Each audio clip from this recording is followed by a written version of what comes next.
Hola, somos Sara Isabel Vanegas y quien les habla Melissa Isaza Sánchez, residentes de Dermatología de la Universidad del Valle, y continuaremos con el tema de la anatomía clínica para inyectables del tercio superior.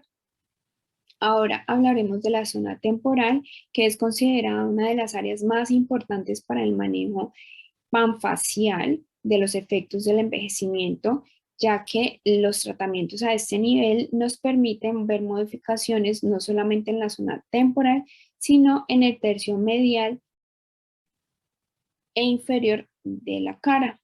La zona temporal va a estar delimitada por el arco cigomático, la cresta temporal, la línea de implantación del músculo temporal y la órbita hacia anterior. En cuanto a las capas de tejido que vamos a encontrar a este nivel, tenemos la piel, seguida por la capa grasa superficial que contiene los compartimientos grasos superiores e inferiores superficiales. Es óptima para el tratamiento de voluminización de la zona, además de que no contiene estructuras neurovasculares en este nivel. Seguimos con la tercera capa, que es la capa de la fascia temporal superficial, conformada por dos láminas, entre las cuales se puede encontrar la arteria temporal superficial, la cual entra a esta capa 1 centímetro anterior y superior al ápex del trago, y va a salir de esta al pasar por la cresta temporal para superficializarse e irrigar el músculo frontal, perdón, frontal. La siguiente capa sería la capa grasa profunda, que se continúa con el tejido conectivo laxo en la zona frontal, por donde vamos a encontrar la vena cigomático temporal. La siguiente capa, que sería la quinta capa, sería la fascia temporal profunda. Esta se va a dividir en dos láminas, una superficial y una profunda, más o menos 2 a 3 centímetros por encima del arco cigomático. Y en medio de estas vamos a encontrar el tejido graso de la almohadilla grasa temporal superficial. Continuamos con la almohadilla grasa temporal superficial, que es donde vamos a encontrar la vena temporal media. Posteriormente vamos a encontrar la lámina profunda de la fascia temporal profunda y seguimos con la almohadilla grasa temporal profunda, donde encontraremos la anastomosis entre la arteria cigomático-facial y la arteria temporal anterior profunda. Seguido tendremos el músculo temporal y el periósteo. En cuanto a las estructuras musculares, vamos a encontrar solamente el músculo temporal, considerado como uno de los músculos de la masticación. Tiene su origen en los huesos del cráneo de la fosa temporal y el proceso cigomático del hueso frontal. Vamos a ver que se inserta en la apófisis coronoides de la mandíbula, en su cara anterior. Vamos a observar que encontraremos el trayecto de las arterias y venas temporales profundas. Vamos a hablar un poco de la irrigación, la cual está dada por las arterias temporales profundas y la cigomático temporal. Las tres van a ser ramas de la arteria maxilar, como observamos en esta imagen. Las dos primeras, es decir, las temporales profundas, van a ascender hacia la fosa temporal y se van a ubicar por encima del músculo temporal al cual irrigan, y la arteria cigomático-temporal va a tomar un trayecto oblicuo para emerger por el foramen cigomático-temporal y discurrir por la almohadilla grasa profunda entre las láminas de las fascias temporales profundas.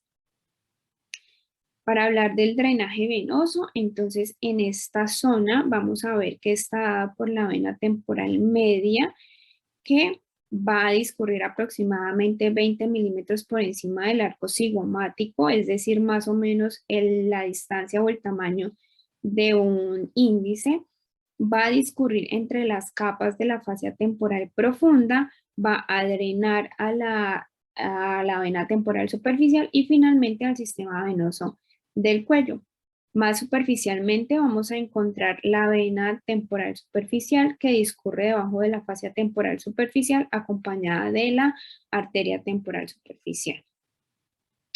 En cuanto a la inervación de esta zona, vamos a ver que está principalmente dada por el nervio auriculotemporal, que es ramo del nervio mandibular, que a su vez es ramo del trigémino, va a ascender como lo observamos en esta imagen y va a dar la inervación sensitiva de esta zona. En cuanto a las técnicas de rellenos de esta zona, existen diferentes técnicas que se pueden dividir en dos grupos según el objetivo que busquen. Tenemos entonces las de la región anterior, que lo que buscan principalmente es voluminizar o dar el volumen a la zona temporal que se pierde con el paso de los años, y los de la zona posterior, que lo que buscan es un efecto de lifting tanto en el tercio medio como en el tercio inferior de la cara. Entonces vamos a ver primero las técnicas que buscan voluminizar. La primera de ellas es la técnica subcutánea, como su nombre lo indica, es una inyección en la capa grasa superficial.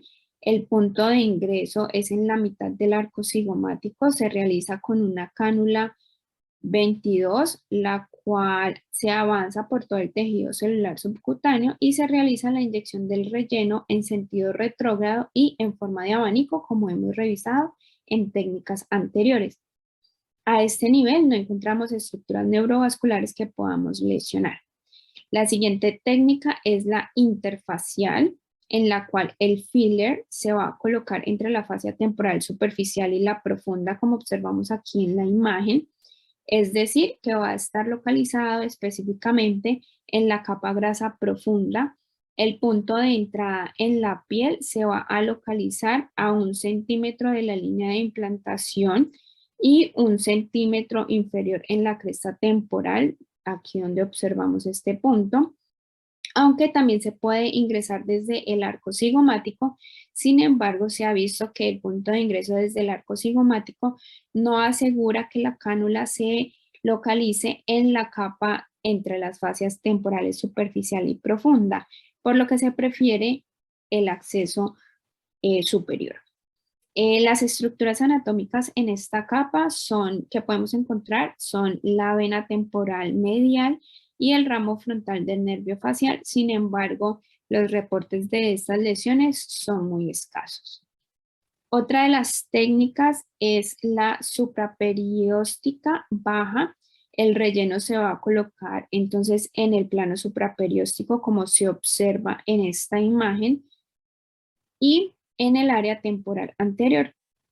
El punto de entrada en la piel se va a ubicar en el tubérculo supraorbitario lateral y vamos a ascender en la cresta temporal 1 centímetro y lateralizarnos 1 centímetro, donde vamos a insertar la aguja, que en este caso no es una cánula, sino una aguja hipodérmica a 90 grados hasta que lleguemos al periósteo donde se va a aplicar el producto, como se observa aquí en la imagen.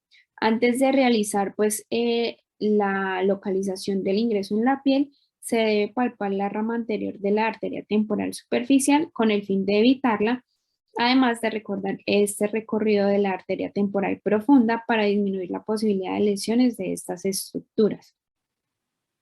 Ahora vamos a hablar de las técnicas cuyo objetivo es buscar un lifting panfacial. Entonces tenemos básicamente dos técnicas, la que es supraauricular y el lifting temporal. La supraauricular busca que la inyección del producto sea en el plano subcutáneo, como se observa aquí en la imagen, de la zona temporal posterior. El principal efecto del lifting se da en el tercio medio, incluyendo la zona alrededor de los ojos y de la zona malar. El punto de acceso se va a localizar en el tercio anterior del arco cigomático lateral a la línea del ligamento, como lo observamos aquí en la imagen. Se introduce la cánula en la grasa superficial y se avanza hacia la aurícula, donde se inyecta el producto. Se puede experimentar un dolor posterior al procedimiento, pero es más por una compresión mecánica del nervio auriculotemporal que va a pasar por planos más profundos en esta misma localización. Y la técnica de lifting temporal El producto se va a inyectar en el plano subdérmico.